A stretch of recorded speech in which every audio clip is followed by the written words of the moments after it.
Carrot halwa செய்முறை. இதில் வந்து பார்த்திங்கன்னா 1/2 கிலோ கேரட் வந்து பார்த்திங்கன்னா துருவி வச்சது, இதில் ஒரு 400 கிராம் சர்க்கரை, ஒரு 50 கிராம் நெய், 1 ஸ்பூன் கோதுமை மாவு. உங்களுக்கு கோதுமை மாவு பிடிக்குன்னா நீங்கள் மைதா மாவு கூட எடுத்துக்கலாம். ஸோ முந்திரி, திராட்சை, பாதாம், ஏலக்காய், ஒரு 100 கிராம் காய்ச்சி ஆற வச்ச பால். இந்த கேரட் அல்வா செய்யறதுக்கு வந்து பார்த்தீங்கன்னா இவ்வளோ தான் இன்க்ரீடியன்ஸு. ஸோ இதை எப்படி வந்து நம்ம வந்து செய்யலான்ட்டு செய்யணும். அடுப்பை ஆன் பண்ணி கேஸ் ஸ்டவ்வை கடாயை ஹீட் பண்ணிவிட்டு நம்ம எடுத்து வச்சுருக்க இந்த 50 கிராம் நெய் வந்து இதை ஊற்றிக்கணும். ஸோ கம்ப்ளீட்டாக ஊற்றி வச்சேன். ஸோ மெல்ட் ஆகிடுச்சு நல்லா. அதுக்கப்புறம் நம்ம துருவி அந்த கேரட் வந்து பார்த்தீங்கன்னா அதை போட்டுக்கணும்.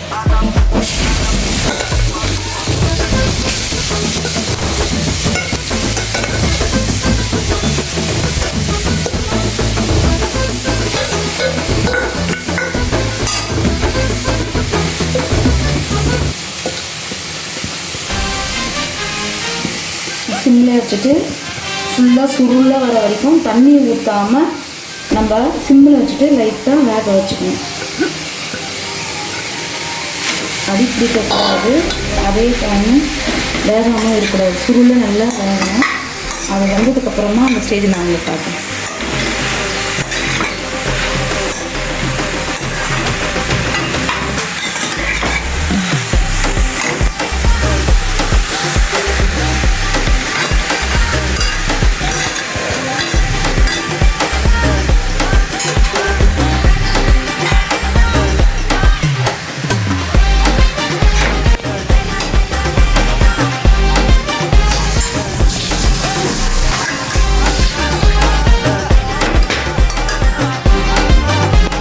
நிமிஷம் எல்லாம் சிம்மில் வச்சுட்டு இது சுருள வேகட்டும்.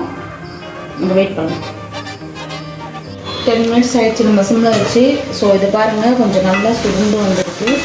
ஸோ இந்த ஸ்டேஜில் நம்ம என்ன பண்ணுறோன்னா நம்ம எடுத்து வச்சது இல்லையா காய வச்சு ஆற வச்ச பால், பசும்பால், ஸோ இன்னொரு நம்ம ஊற்றிக்கலாம். இப்போ இதை நல்லா இது வேகணும். வந்து இன்னும் கொஞ்சம் சுருங்கணும் சுகர் ஆட் பண்ணலாம். லாஸ்ட்டாக இறக்கும்போது இந்த கோதுமை மாவு கரைச்சி ஊற்றணும், ஏலக்காய் கொடுக்கணும். இது சுருளத்துக்கு கொஞ்சம் லேட் ஆகும். ஒரு 15 மினிட்ஸாவது நம்ம வெயிட் பண்ணணும். அப்போ தான் வந்து நல்லாயிருக்கும் டேஸ்ட்டாக சுருள்.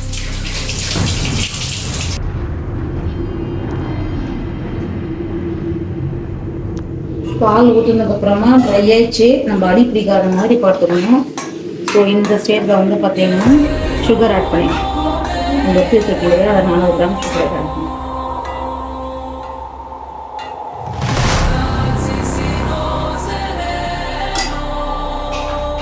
பண்ணிவிட்டு இது தண்ணி மட்டும் எக்காரணத்தை ஊற்றக்கூடாது. தண்ணி ஊற்றினீங்கன்னா அப்புறம் லிக்விட் மாதிரி ஆகிடும் பாயாசம். சக்கரை போடுறதுனால அதுவே தானாக மெல்ட்டாகி போகும். சக்கரை நல்லா மெல்ட் ஆகிட்டது. ஒரு 10 மினிட்ஸ் கழிச்சு நம்ம இது எப்படி பண்ணிட்டு பார்க்கலாம். சுகர் ஆட் பண்ணி 10 மினிட்ஸ் ஆகிடுச்சு. ஸோ இப்போ வந்து பார்த்தீங்கன்னா எப்படி நோட் பண்ணி பார்க்கலாம். அது பாருங்கள் மொத்தம் மெல்ட் ஆகிடுச்சு. ஸோ இந்த தண்ணி ஃபுல்லாக சிம்மில் வச்சுட்டு நல்லா சுருளில் வந்து நல்லா அல்வா பதத்துக்கு வர வரைக்கும் நம்ம இதை கிளறி விட்டுட்டே இருக்கணும். சிம்மில் வச்சுட்டு 5 மினிட்ஸ் போட்டி 5 மினிட்ஸ் போட்டி. ஸோ லாஸ்ட் ஸ்டேஜுக்கு வந்துட்டோம் கிட்டத்தட்ட. இது சேர்த்து எப்படியோ ஒரு 30 மினிட்ஸ் ஆகும். பொறுமையாக தான் செய்யணும். பொறுமை ரொம்ப அவசியம். ஸோ லாஸ்ட்டாக வந்து நம்ம கோதுமை மாவு ஆட் பண்ணிக்கலாம். சரி அது ஏலக்காய் ஆட் பண்ணிக்கலாம். ஸோ இதை அப்படியே மூடி வச்சுக்கலாம். ஸோ நம்ம வந்து பார்த்திங்கன்னா சக்கரை போட்டு கிட்டத்தட்ட 20 மினிட்ஸ் கிட்டே ஆகிடுச்சு. இது பாருங்க இந்த மாதிரி சுருளாக வரணும். சுருளாக இந்த கன்சிஸ்டன்சியில் வந்ததுக்கப்புறமா கன்சிஸ்டன்சி ரொம்ப முக்கியம். அடி பிடிக்காமையும் பார்த்துக்கணும். ஸோ சிம்மில் வச்சு நம்ம கிளறி கொடுத்துட்டே இருக்கணும். இப்படி மிக்ஸ் பண்ணிகிட்டே இருக்கணும். ஸோ இந்த ஸ்டேஜ் வந்து பார்த்திங்கன்னா நம்ம எடுத்து வச்சோம் இல்லையா அந்த கோதுமை ஒரு ஸ்பூனு டேபிள் ஸ்பூனு அதை நம்ம வந்து மிக்ஸ் பண்ணி பண்ணிட்டுக்கலாம். அப்போ தான் அந்த அல்வா கலட்டு வரும். கோதுமை இல்லைன்னா ஆப்ஷனில் வந்து மைதா மாவு கூட வச்சுக்கலாம். நான் வந்து பார்த்திங்கன்னா இங்கே கோதுமை யூஸ் பண்ணுறேன். ஸோ இது வந்து பார்த்திங்கன்னா நல்லா சுருளாக சூப்பராக அழகாக வந்துடுச்சு. மிக்ஸ் பண்ணிடும். தண்ணி வந்து ஃபுல்லாக ட்ரை ஆனதுக்கப்புறமே அல்வா பழத்துக்கு வந்துடும். லாஸ்ட்டாக வந்து பார்த்திங்கன்னா நம்ம ஏலக்காய், அதுக்கப்புறமா வந்து பார்த்திங்கன்னா முந்திரி திராட்சை நான் நெய்யில் வறுத்து வச்சுருக்கேன். ஸோ அதையும் வந்து நம்ம இதில் ஆட் பண்ணிடுவோம். முந்திரி திராட்சை பாதாம் போட்டாச்சு. லாஸ்ட்டாக வந்து இறக்கிறதுக்கு கொஞ்சம் நேரத்துக்கு முன்னாடி தான் ஏலக்காய் போடணும்.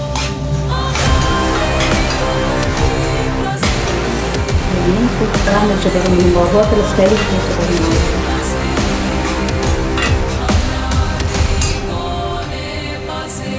நான் வந்து பார்த்தீங்கன்னா ஏலக்காய் தூள், சக்கரை போட்டு நல்லா மிக்ஸியில் போட்டு பண்ணிக்கலாம். மிக்ஸாக அதே மாதிரி ஆட் பண்ணி ஏலக்காய் சக்கரை பொடி நல்லா போட்டு மிக்ஸ் பண்ணுங்க.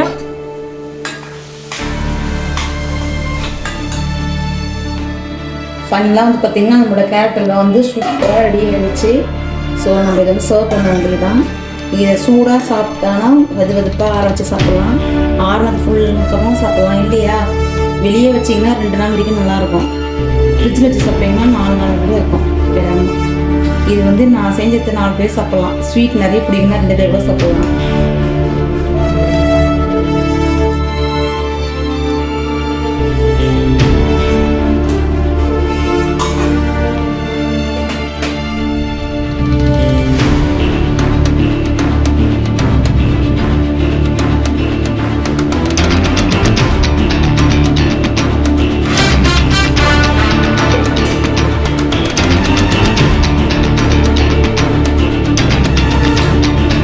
கேரட் அல்வா ரெடி ஆயிடுச்சு. வாங்க டேஸ்ட் பண்ணி பார்க்கலாம். இப்போவே சாப்பிட்றத விட செஞ்சு வச்சுட்டு ஒரு 3 ஹவர்ஸ் கழிச்சு 5 ஹவர்ஸ் கழிச்சு சாப்பிட்டோம்னா டேஸ்ட் ரொம்ப நல்லா சூப்பராக இருக்கும். சுவையான ஒரு கேரட் அல்வா வந்து பார்த்தீங்கன்னா ரெசிபி நம்ம ரெடி ஆயிடுச்சு. நான் என் குழந்தை ஊட்ட போகிறேன். நீங்களும் உங்கள் வீட்டில் செஞ்சு பார்த்துட்டு எப்படி இருக்குன்னு கமெண்ட் சொல்லுங்கள். இருக்கிறதுனால விட்டமின் இருக்குன்னு அதே மாதிரி நட்ஸ்லாம் போட்டுருக்கிறதுனால இதில் ப்ரோட்டீன் கிடைக்கும். நமக்கு நெய் ஊற்றிருக்கோம். ஸோ கொஞ்சம் கொழுப்பு சத்தும் நமக்கு கிடைக்கும். ஸோ இது வந்து பார்த்தீங்கன்னா நீங்கள் எல்லாருமே ட்ரை பண்ணி பாருங்கள். ரொம்பவே நல்லாயிருக்கும்.